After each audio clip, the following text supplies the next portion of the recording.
Have you ever tried to build a business between flare ups? To climb the career ladder while your body is begging you to lie down? What does success look like when your ambition has to coexist with chronic illness? Welcome to Chronic Boss Unfiltered, the podcast where ambition meets women's health. I'm Lily Stairs, and I've built 2 businesses while managing 3 autoimmune conditions. Each week, I sit down with powerhouse women, entrepreneurs, leaders, and changemakers who are building the career of their dreams while navigating chronic conditions.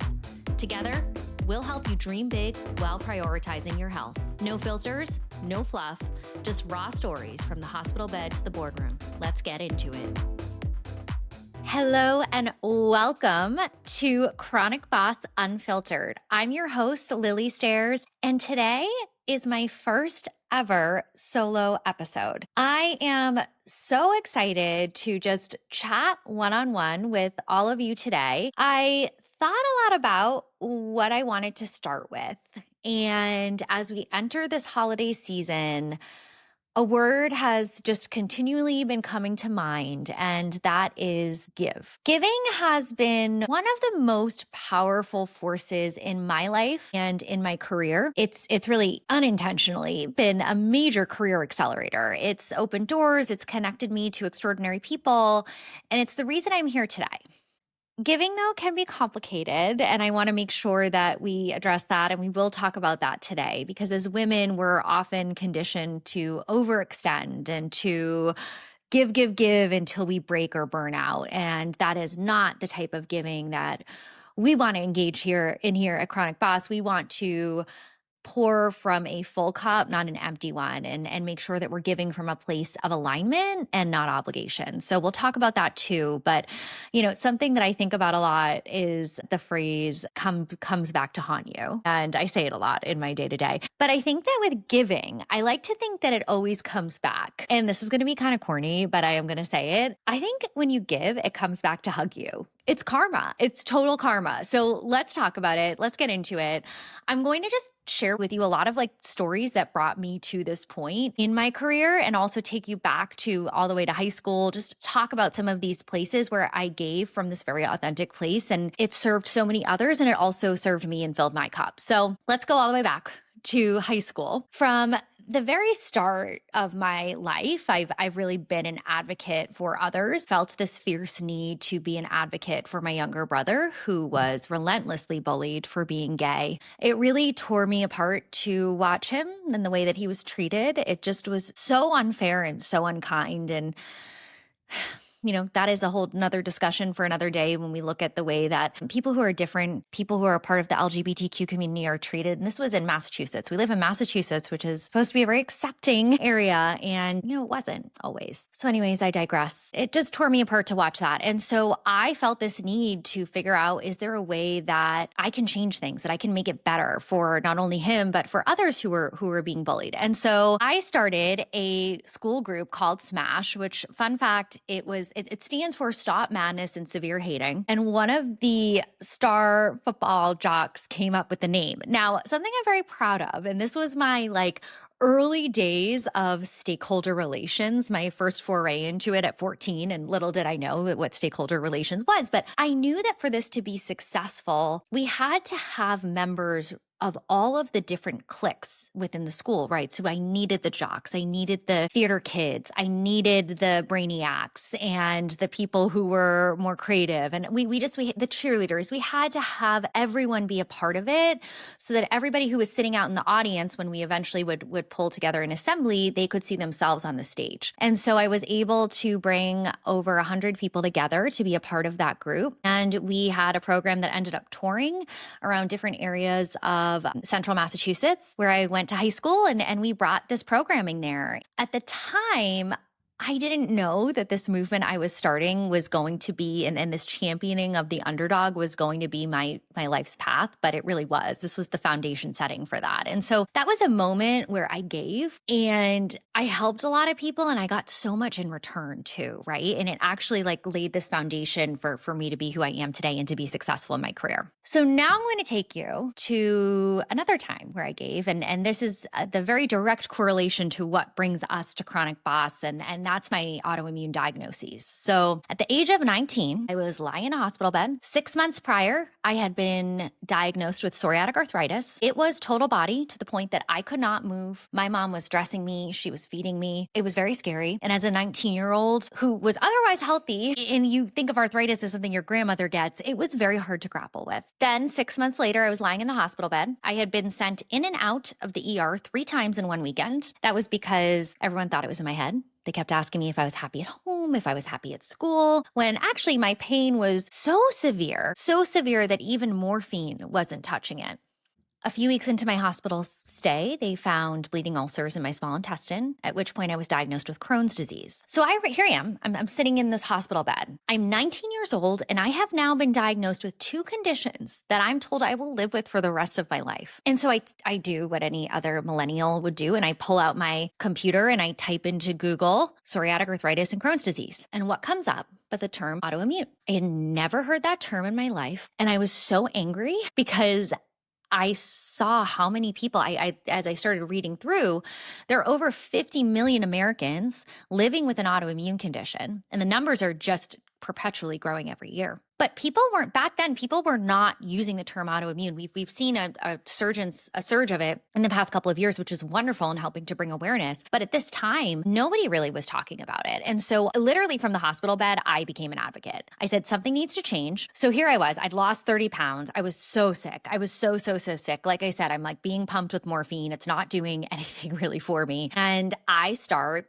typing into my computer, coming up, brainstorming ideas. I'm going to start a club on campus, and I'm going to run a campaign, and I'm going to help other people who are living with these conditions. My purpose was ignited in that moment. And later, over the couple of years that I was trying to find my rhythm and get my conditions under control, which I did, I was fortunate to, after a few years, find a medicine that has kept my autoimmune conditions in remission for over a decade now, which is such a gift. But I actually started a campaign called the 50 Cents for 50 Million campaign. And we raised funds and awareness. We raised over $20,000 for the Autoimmune Association. At the time, it was the American Autoimmune Related Diseases Association. And my efforts really didn't go unnoticed. Again, this was a place I was giving from this authentic place in my heart because I wanted to create change for people like me. And I didn't want other people to go through what I had been through.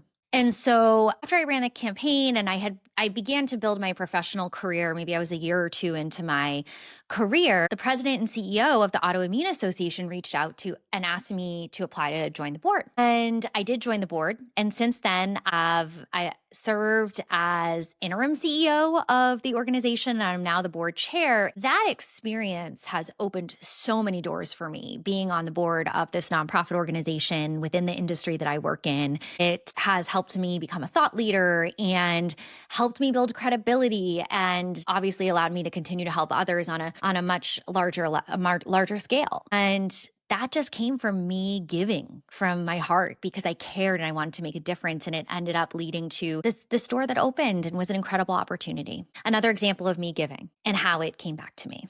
Okay, now I'm going to talk about another fun example. This is maybe one of my favorites stories to tell. So back in 2016, I was still new. I'm in my mid-20s, I think, at this point. And I was introduced to the founders of a very small health tech startup called Clara Health, and they were helping connect patients to clinical trials. This was really cool because Evan Ehrenberg and Sol Chen, they're awesome people. Evan was total brainiac, graduated high school, I think, at the age of 11, and was one of the youngest people to be pursuing his PhD at MIT. Sol was at Brown University and just one of the most brilliant people I've ever met. But they were young. I mean, they were younger than me at the time. They were early 20s. And so I got connected with them, and they barely had any money in the bank when I first started talking to them. But they were interested in having a patient advocate advisor support their efforts. And while it was unpaid, I saw this as a great opportunity to not only give back, but also to build my credibility and continue to establish myself as a thought leader. So it happened to be my second meeting with the team. I had just quit my job at an agency 24 hours before. I had been really miserable there.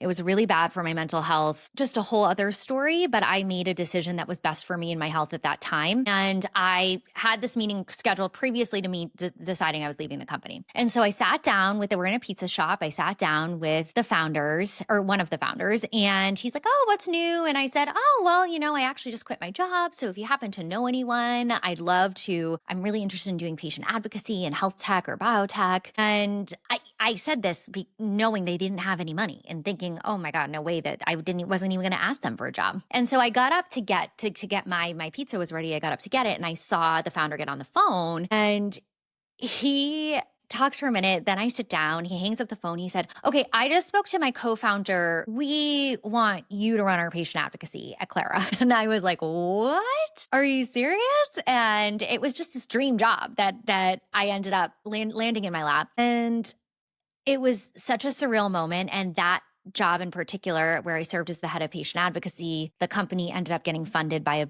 big VC firm out in California. I moved out to California for a little while and ran their advocacy. I mean, that job has fueled my entire career. I learned so much working as the third employee at a very early stage startup. It changed the trajectory of my life in so many ways. And again, this came from this place of living from being my most authentic self and giving. Okay. So these are a few examples of the way that giving has fueled me, filled my cup, and also helped to accelerate my career. And I don't do these things strictly because they will accelerate my career. I didn't realize that would actually be a thing when I first started. I was just doing it because I cared. But what I'm sharing now is that I think this is actually a real secret sauce to help people in getting ahead in their careers. And that's not why we do it. If you're not doing it from an authentic place, then it's not going to work. So it needs to be something that you're passionate about and that you care about and that you really want to give. But I also need to make sure that we address this other side of the coin, which I mentioned at the top of this episode. And that is that as women, I don't want you to just give your time away for free. That's not what I'm telling you to do. I'm not telling you to just say, "Oh yeah, I'm going to be on this board and I'm going to volunteer to do social media for this group because you will burn out. You cannot just give and give so far that you end up trying to give from an empty cup, right? And so our giving needs to from abundance when we're in a place of abundance and not depletion. It needs to be aligned. It cannot be an obligation. It needs to be aligned with who you are and what you want and what your values are. I signed up to be an advisor at Clara Health without compensation because it felt aligned with my mission. And at that time, I did see a path towards thought leadership and the ability to be a career accelerator. But I've also learned to say no. And especially as I have built my career more, I do get often asked to sit on patient advocacy boards. I have had to turn down a lot of folks just because I don't have the bandwidth to give my time and energy for free. And so I've had to weigh that out. And that's not easy. And that's where we put our boundaries into place. So I just want you to remember that. The other thing I want you to remember is that as women, we're also, I've been thinking about this a lot lately, that we are trained to trying to sharpen our edges. And we're working in Chronic Boss, and I'm always telling women, you've got to put boundaries into place and you need to negotiate, ask for more money, manage your emotions, protect your energy at all costs. That's important. We do need that. We need those boundaries. We need to be business savvy if we want to be respected and paid fairly and have these seats at the table. We don't want to lose these, I think, what tend to be more feminine traits. It doesn't mean that they are, that men don't do this, but women tend to be associated, or the feminine qualities tend to be associated with this empathy, this intuition, collaboration, generosity. And these feminine strengths are such an asset in business. And they're the ones they make us natural connectors and community builders. They're superpowers. And so if you're able to marry those two, you can do very well. So I just don't want to see women dim their giving nature because we feel like it's making us less of a strong businesswoman, because there's real power in giving. It always comes back. And when we authentically give, we make an impact, we help others, it fills our cup and it can fuel our careers. So every chapter in really my career thus far has been rooted in this want to change lives and to give. When I look at starting my first business, Patient Authentic, which is a consultancy that helps to build programs that empower and educate patients. This work, I've been doing it for almost 6 years. My business has been in place for almost 6 years. I've been working in the advocacy space for nearly 15 years. It comes from a place of wanting to help people and to give back. And I believe that has made me so successful. The authenticity that I bring to this role is why people hire me. And my ability to build genuine connections is why people hire me. Again, this is coming from a place of my authenticity and my giving. Yeah, I have the business savvy. I've got to have that too. But I've not lost sight of the importance of maintaining that. And then Chronic Boss, of course, which we'll have to have an origin story episode at some point with Chronic Boss as well. But Chronic Boss was just born out of this feeling inside of me that I knew there needed to be a space that I didn't have when I was first diagnosed as an ambitious woman who was so excited to take on the world at the start of my career and feeling like, oh my God, am I going to be able to do this?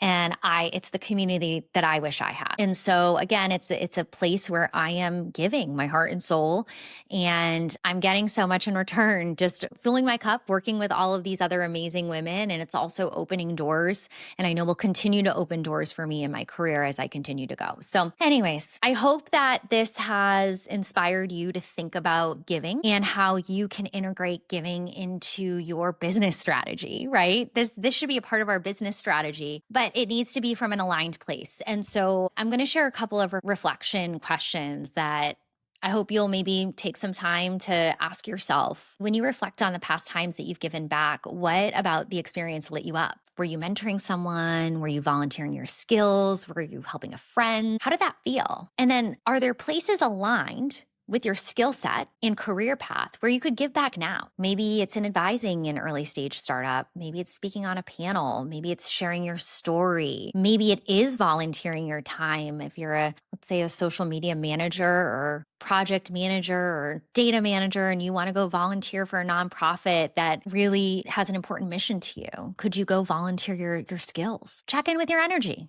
before you do all this. Are you in a season where you're in a space to give, or are you feeling kind of depleted and you need to actually pour into your own self? You need to give back to yourself because that's important. We can't forget that we need to also give back to ourselves. Giving doesn't always mean that you're doing more. It's sometimes means that we're giving ourselves the grace, the rest, and the permission to just be. So don't feel like you have to just start, oh, this is another thing I need to add to my list. It can be small ways in which you're giving back, and it can be on a larger scale.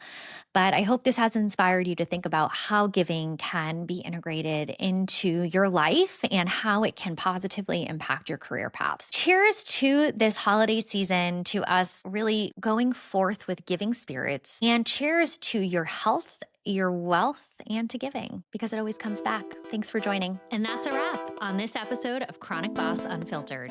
But there are so many other ways we can stay connected. Head to chronicboss.com to access free resources, explore our membership, and join the community. You'll find all the links you need in the episode notes below. If this episode spoke to you, send it to a friend who gets it. Leave us a review or hit that follow button so you never miss a moment. Thank you for spending this time with us. Cheers to you, your health, and your wealth. See you next time.